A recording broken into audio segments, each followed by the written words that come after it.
Let's cut right to the chase. Creative people are pretty nuts, and I know this because I'm one of them.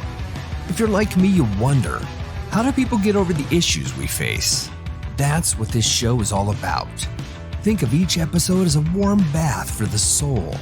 We're all in this together, so let's do something good with the time we have left. This show is my love letter to the human condition.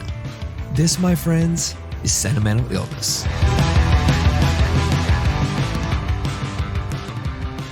I've always had, even in like previous projects that I've done, I've always found like real life to be kind of boring to listen to. Like, it's like everyone sings about, heartbreak or getting ripped off or screwed over, something like that. And I wanted to find something that you're doing it from the perspective of that character and the motivation behind that character. And I always found that very interesting. But I wanted to add another layer, it's very hard to find someone like maybe me or you that when we grew up and like we almost lived vicariously through these characters, whether it's superheroes, comics, or, characters in video games. Even some villains, there's some motivations behind it that you can relate to. You're like, man, you know what? Maybe he's not that bad of a bot. I'd be in the same situation. So I kind of did that, and I kind of started dwelling into something where I can kind of connect things that were happening in my real life, but then find games and find the humanity in those games that I could say, okay, I can write a song that's, let's say, about Mario, but it also pertains to something that maybe I'm going through personally. And finding the humanity in that. Yeah. Yeah, no, that's fantastic. What I like about this is it's not necessarily tongue in cheek, right? Like the knock against Power Glove has always been that it's cheesy. It's fun. I've seen them live. It's a lot of fun, great energy, etc. But it's the kind of thing you go to laugh at. It's like a comedy show. It's very tongue in cheek. It's very goofy. It's very Jaguar. Right. And I like this idea of what you're saying is look, if I'm in love with these characters or if I love this idea, I want to penetrate that. I want to go deep. I want to discover the history and the stories of these characters, at least in my mind. That's what you're saying, right? Yeah. And also, I mean, when referring to Power Glove, shout out to Basil and Gabriel and all those guys. Yeah, of course. What they don't do just video games. They did X-Men, they did Little Mermaid. They do covers. What they do is they take songs that are already kind of composed in let's say in a sense, and then they reimagine it as them playing it, and they have their certain style, and it's there's a lot of bands now that I say do covers of video games, but when Power Glove does a cover of something, even then it's Power Glove, right? Like you can hear it and you go, yes, it's Power Glove, right? The thrash, and right, the thrashiness, the a lot of the using the Digitech bends and stuff like that in their solos, things like that, like that's cool. And that was another aspect that like I didn't want to do that. I didn't want to do something where we're doing covers, and we get people that ask us all the time in the shows, like, oh, would you guys do a cover of this and a cover of that? I'm like, there's a lot of bands out there that are already doing that I'm sure can do it 20 times better. I want to do something that almost, it's like if you were to create a soundtrack for that game, right? And we had the title song, right? That really showed you what that game was about or what anything. That's what I want to do. So the entire album and all our albums are like one big giant soundtrack. Is essentially what it is, just compiled from all different eras of games. Yeah. No, I love the idea of diving deep into a character, into a story, and actually, in a sense, fleshing out a story that maybe the game or the comic has not given us. They haven't given us all of the depth. You're doing the almost like a Marvel treatment on things, really adding character development. Yeah, and we did that. And the cool thing is, we released 3 albums, Permadeath, Side Quest, and Game Genie. And it kind of, took the story of this, young boy. He starts from not doing anything to being a little more experienced, but the challenges keep getting bigger and bigger. And then the world keeps changing. So from the first album, it was all, old school 16-bit era type songs. Right. Then when you start going to the second album, now you start morphing into a little bit more PlayStation 1. We're still mixed in with some stuff. And then for the third album, which, to me was one of my favorite albums, was really, reliving what I did as a kid where, like I was a big fan of the game Genie. I love to add cheats in the codes, right? Yes, and yes. God mode and all that stuff. So I wanted to create something where in this world, the game Genie is losing his power because everything's switching over to discs. So in theory, he's not as strong as he is anymore because he's losing his power. And so it's these little nuances and little details, and Easter eggs that I kind of wanted to tie in together. With this new album, what I did is I wanted to kind of reimagine it. Everything was rushed. I wrote the first two albums in about 2 weeks. So I wrote about, 20-something songs and narrations and everything. It was pretty crazy. So I didn't feel like I really gave a lot of these songs the right treatment. So I had all these really cool ideas of redoing the songs in a certain way, adding certain elements, taking out certain elements. And so with this new album, what I did is I compiled 6 new songs that I was writing and then add 6 songs that were already previously established from the first 2 albums and then kind of reimagine them in a different way, and remix them and everything, make them sound a lot larger. So that's kind of what I did. And I kind of picked 6 songs that I thought would fit well. And then we kind of revamped the story. So now the story's starting again back from 1. But it's altered. So it's different. It's not the same. So it's cool. It's cool to do that. Yes, I might have been inspired by Marvel. It's good. Yeah. It's good. Yeah. Very right. Okay. Marvel can do it. I can do it. Well, for sure. So do you go off the deep end and touch on Neo Geo and Atari Jaguar? Do you go down the rabbit hole on the video game side to explore obscure consoles or obscure game ideas? So yes and no. So I do everything based on the game. I don't do anything based on the console. Gotcha. So it just so happens that the majority of the most popular games that ever came out obviously are in the Sega and the Nintendo. Yeah. But trying to think of I think some of the games that we've done games that maybe have come out in the Neo Geo, but were ports. I don't think we've done any, now that you mentioned it, I don't think I've ever done any game that's on the Jaguar.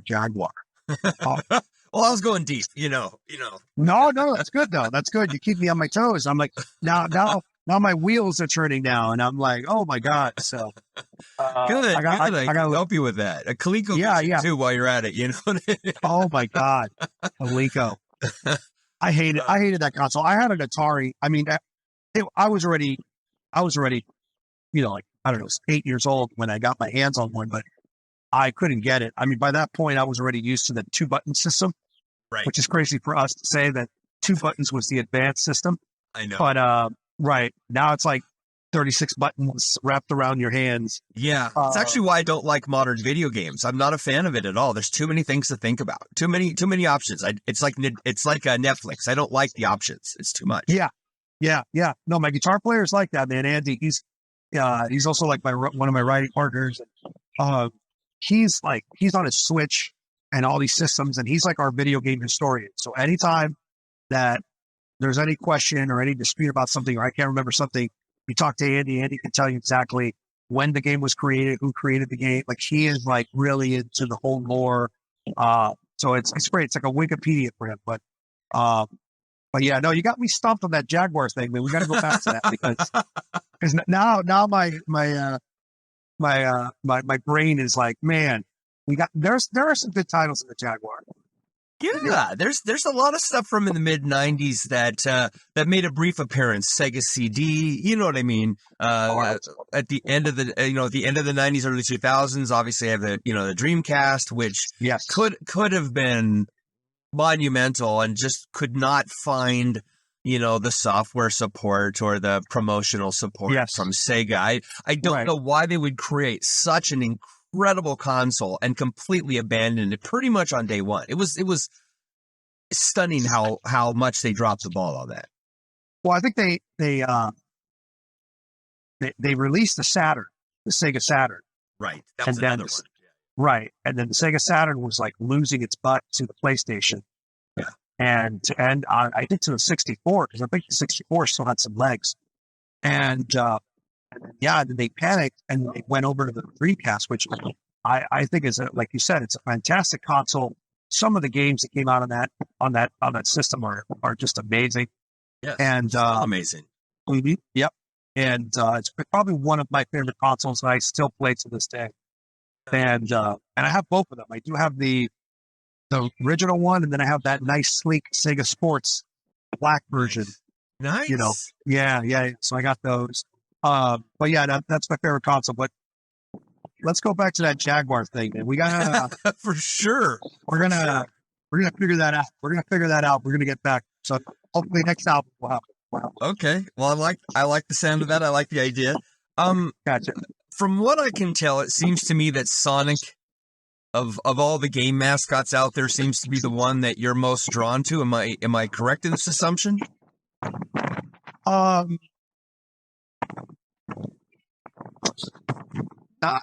wouldn't say necessarily. No, Okay. Well, I mean, he was definitely like. So when I picked up when I got a Sega Genesis, my mom bought me a Sega Genesis for Christmas. Right. It was the Sonic version. I wanted the one with Altered Beast in it. Oh yeah, I had that one. Right. And that's the one I wanted, right? And then she gave me this like one with Sonic, and I was like, what is this? This is crap. This is not good. And so yeah, I picked up Sonic, and then I was instantly hooked. And I was like, man, this is a great game. It is. And It's fantastic. right. And Sonic 1, 2, and 3 still hold up to this day. You can still play that game. Oh yeah. You're doing good. Yeah. I never beat Sonic 1. I got so close so many times and I never beat it. For whatever reason, something bad happened. I ended up taking too many chances in certain levels, etc. But I never, ever beat it. And I didn't try using a Game Genie or anything as a cheat code so I could get, unlimited lives or something like that. I don't know. I'm old school like that. Well, remember, it's back in the day, there was no internet. So even if you got a Game Genie, the Game Genie would only come up with a little book, and then that book only had X amount of stuff. Right. And you had to go like on Nintendo Power, you had to go on different magazines to get different codes, or you had to sign up, and then they would mail you new codes, or they came out. Game Genie had different variations of it. So there's usually like a gold version, and then there's a black version, and the black version was the updated version of the original and had everything, and then the Game Shark came in and then just killed everything. Yeah, I forgot completely about the Game Shark until just now. That's nice. Oh, there's a hidden reference in the Game Genie album. If you ever get to listen to it, Okay. the reference is the Game Shark, but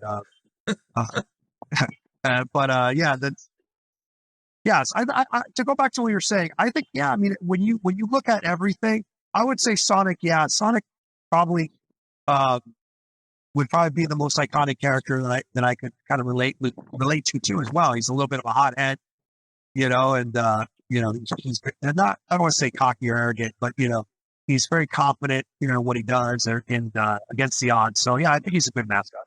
Nice. Well, my show, so I'm a former professional musician. I'm still a musician, of course, but I was a professional for a period of time. Nice.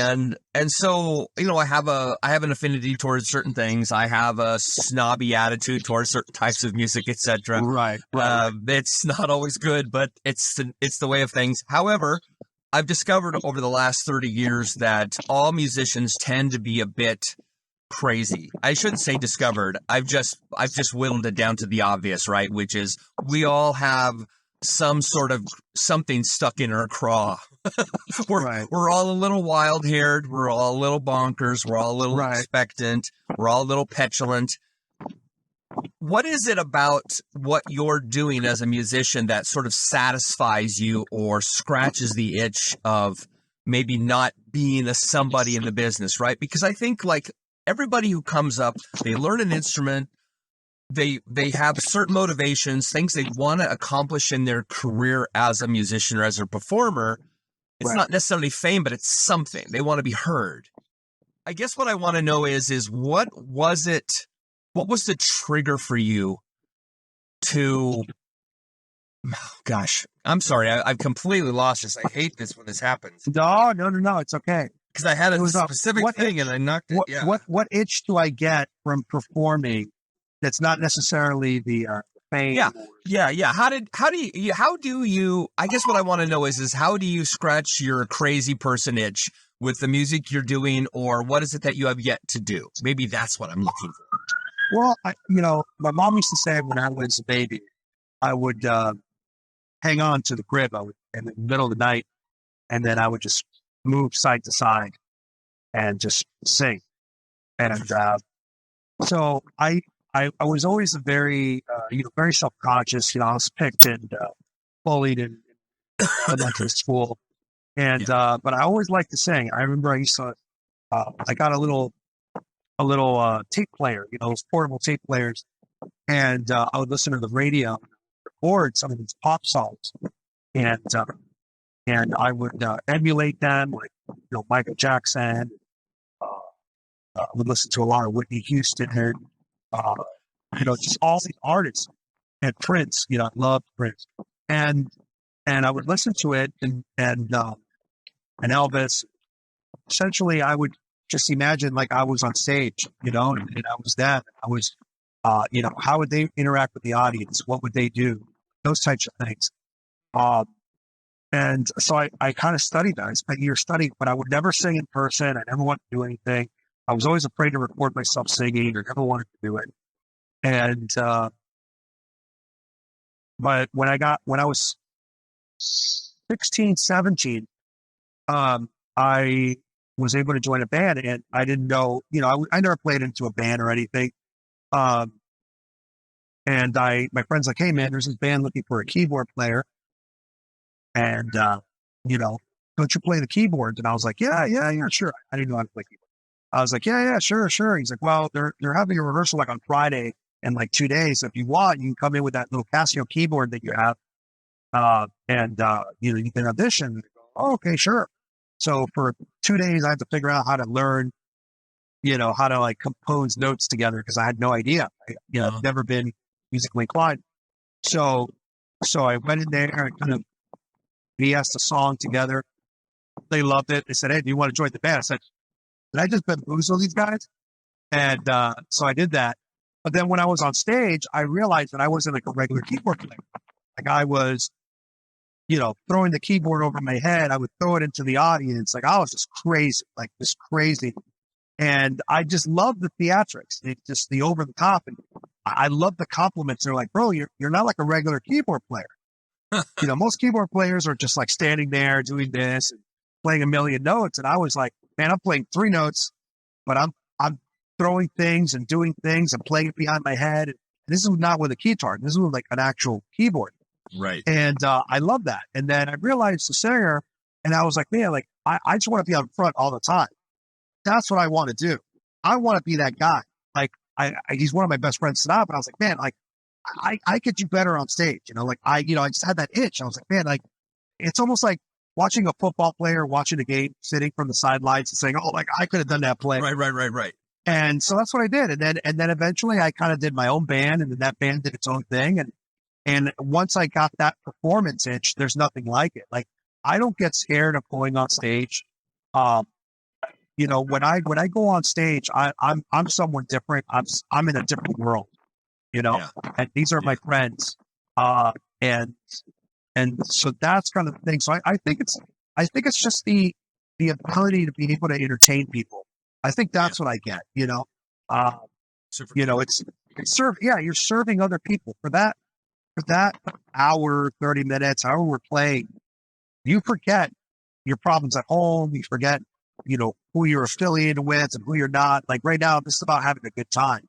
So I think that's a gift, to be able to do that. And so I think that's what I get most out of it. Yeah. No, that's awesome and fair. Yeah. So with the songs that you write, do you find yourself being the center of the story? Do you find you are writing the songs as you being the main character of the song? Like, are you the feature of the song, or is it something outside of yourself? Because I've discovered a lot of artists, there tends to be, I don't want to say intentionally self-serving, like it's not like a narcissistic exercise, Right. but it tends to be songs of experience, right? Taylor Swift writes songs about breaking up with famous people, right? Right. So, Right. so do you write songs where you're the character, or do you step outside of that and you just pick a character and that's how it is because you're fascinated by, a certain video game or a certain superhero? Um, I think there's a little bit of both. I always try to find the connection between the character Gotcha. and its motivation, and then say, how can I relate to that, and then write it for the character. So there is a little bit of me in there, but it's always more to service the character, because I think that there's like thousands of games out there, so to be able to write everything from my perspective on that game, I don't think would be serving that game right, because it's a little selfish. But I do try to find points where, because like even with acting, like actors, when they're playing a role, they're trying to figure out the motivation in the characters they're playing, while them still being themselves in it, right? Because they're the ones that physically have to do it. So I think there's a level of that. But at the end of the day, it's all about the character. Some songs, what I do is I get clever and I try to find quotes from the game, and then I incorporate those in there, so there's a cool little mashup of reality, but you're referencing parts of the game. So yeah, I think you're half right on that. I think there is some elements of it, but not every. That's cool. Yeah, it was more of an assumptive, right? Right. Who really knows? I just know that artists, they need a point to start with. And a lot of times, right? I've heard this many times from different business coaches over the years, talk about what Right. which is typically yourself. There's a reason so many business people are seen as insane narcissists, because we're like, I don't know. The only thing I know is how to sell me, Exactly. Yeah. That makes a lot of sense. So Mm-hmm. you had told me in our little email, you had told me there was a time where you wrote a song over a 27-hour period, or you had put 27 hours of work into this one piece, and then you lost it, and you had like 4 hours to do the whole thing over again. Do you mind sharing that story? I'm kind of curious about that. Oh yeah. So that was our Game Genie album. So Emilio would be the perfect person to ask for this, because he lost some marbles. Of course. Sounds awesome. So the way that we work is we write everything. Essentially, I'll write everything in my home studio, and then we'll go to Emilio's studio, and we'll track vocals, guitars, those types of things. Like the refinement stuff, we'll do that there. And our actual producer Matt, he's in North Carolina now. At the time, he was in Wisconsin. So when we were writing stuff, we would send him material, and he would tell us, oh, maybe tweak this or change this, or So long story short, so we tracked a song called initially it was called Snake Eater. Now it's called Solid Snake, which is based on Metal Gear reference. And so Matt was hearing the demos, and he goes, "Hey, I think you guys should maybe play it like transpose the song, like re-record the guitars and the bass in a lower key. I think it'll sound better." So Emilio was starting to experiment with just trying to hear what it would sound like downtune. So what he did is he downtuned all the guitars and everything, accidentally did it wrong and saved it, rewrote over the thing. God. So he tried, so the system crashed. It was a whole thing. Yeah. And then of course, when you return everything on, it's saved as the last file. Correct. And there was no backup. Yep. So we lost everything. So he just had like an aneurysm, and then it was one of the last songs we were finished on that album, and we literally had about 4.5 hours to redo the song from memory, and then redo the vocals, do everything, do all that stuff, and then send it to Matt so he can mix it, have it ready for the release date of the album. So yeah. It tested our friendship that day. I'll tell you that much. Yeah. Are you guys a live band? Meaning, when you perform, are you 100% live, or do you play with tracks, or you know what I mean? Is there sequences? How does it work? Yeah. So we do sequences. So we obviously, the strings, we do a lot of orchestral stuff. Right. So a lot of the strings, a lot of that stuff we do. Everything else we do is we do it ourselves. So. We used to get that a lot. Like, you guys are just a studio band. It's like, no, we're not a studio band. We're all musicians that can play. Sorry, there's rally people here in Miami. Oh, I know. So. It's the nature of the day, my. Yeah. What was the question again? Because I lost track of that. I don't even remember. I'm waiting because I know that I'm going to turn around the minute I say something. They're going to start honking again. So. No. I mean, I don't think I'd gotten to a question. You were just finishing on the last one, which is fine. Yeah. Like I said, I'll edit all this, so it's all good. Everybody's going to listen to it. It's going to be 15 minutes at the end, so it's all good. Oh, okay. Good. Yeah. So you have a new album called Rage Quit, which comes out, I think, next Monday. Is that correct? Yeah, November 11th. Okay. Yeah. Okay. So tell me a few stories about this. What can we expect? Is there a recording story behind it? Anything that you went through again, that you tortured yourself and had to figure out your sequences again? Well, it took us like 2 years. It took us like 2 years to put this album together because, I was just mentally tapped. I wrote 3 albums within a span of like 2 years, less than 2 years.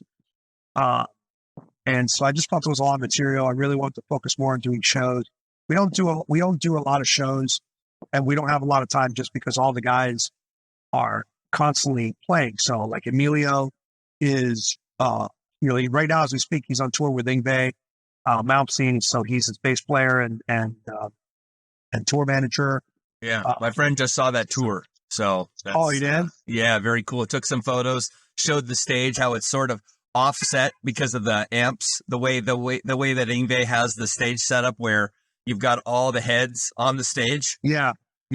Very, very different. I haven't seen that since 85, since Van Halen was doing it. You know what I mean? Back in the Black Star days. Yeah, Ingve still does it. So yeah, it's right. So and then Fernando, who does a lot of our drums, he records all our drums. Fernando was on tour with Lions at the Gate at the time. So it was just a matter of getting the times right. Killer musicians. So, yeah. Oh yeah. They're great. They're great. Even Ole, who he stepped in on the guitars, he lives in Ukraine. Yeah. So we got Ole. He lives in Ukraine. Gotcha. And so you want to talk about great stories. He would sometimes disappear for like 2 or 3 days. And he'd be like, "Sorry, man, we lost our internet. There was bombs going off, down the street." So yeah, it was a pretty interesting album. Initially, it was going to be an EP, and we kind of took our time releasing. Lost internet. I lost you just now. Well, I just lost you just now too. Did you lose me? Yeah, you went away for a second. You said lost internet, and then you went me. Oh, there you go. See, it's so. Let's see. Where was I saying? That's the main reason we're doing the audio recording versus video. It's just too much drops. Yeah, it's all good. Yeah. So you have basically a killer band of session musicians. I wouldn't call them session musicians. Well, I mean, I don't want to call them that, but killer players who do who do other projects as well. Yeah. They're all touring bands. I get that. Like that. So what are you doing when they're gone? Are you writing new material, or do you, what's your normal average life look like when you're not being a video game superstar? I wouldn't say video game superstar, but well, you're welcome, because I think so. It's fantastic. Yeah, thank you. Andy's the video game superstar. He's the man. No, I do a lot of marketing and advertisement stuff. So I do a lot of the graphics, a lot of shirt designs.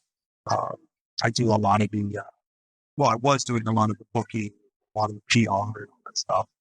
Obviously, things have changed a little bit, so we're a little better positioned now. But yeah, so I'm constantly creating, constantly writing music, looking for different things, editing videos, doing all these things. So when I'm not focused, I have one full video game, one expansion, and then I have also we had season 1 of Guitar Hero. We're releasing season 2 for the album that comes with the box set that we're doing. And then we have a DDR for our DDR songs so that people can play it in the DDR. So yeah, so we have so I'm a busy dude. I'm constantly. So you're actually writing material for DDR. I didn't know you could sort of layer, custom songs in a DDR game. Is that a thing? Yeah. So Guitar Hero. Yeah. So guitar. I didn't know this either, but I just started researching and I was like, is this capable? Yes, we can. So so Guitar Hero, you can't write songs specifically for Guitar Hero. Right. But you can write what's called Clone Hero, which is exactly the same thing. And people, that's what people play now. Yeah. But DDR has something called Step Mania, where it's all different games. And then you can mod and create stems for that you can play in those games. Wow.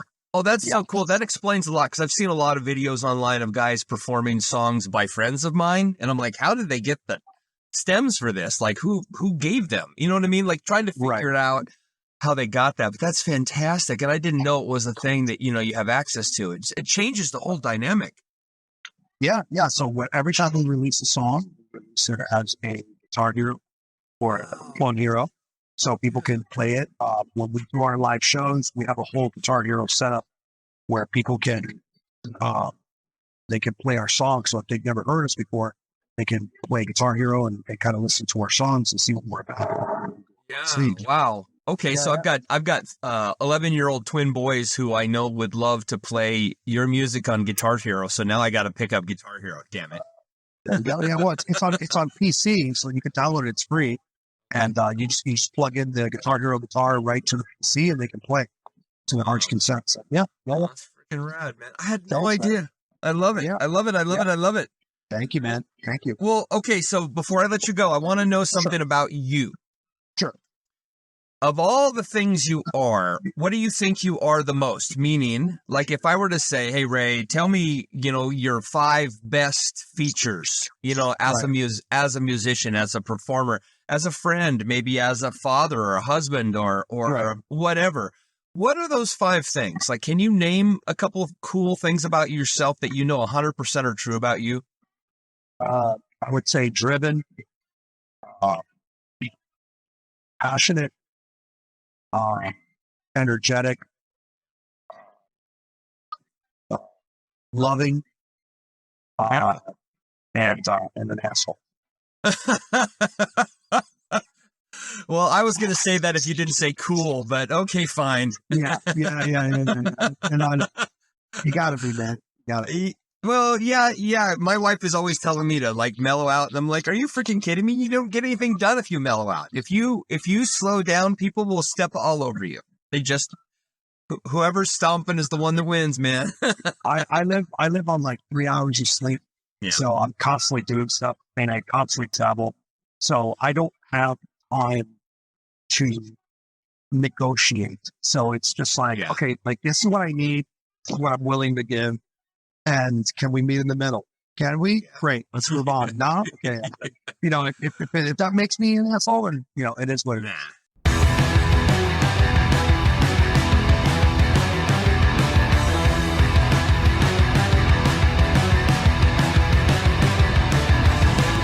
You've been listening to Sentimental Illness with Rob Leland. Our theme song, Machine, has been graciously provided by Harris Heller. Don't forget to subscribe to the show wherever you get your podcast media. You can directly support the show on Patreon as well, where you can find us at patreon.com/This is Sentimental Illness.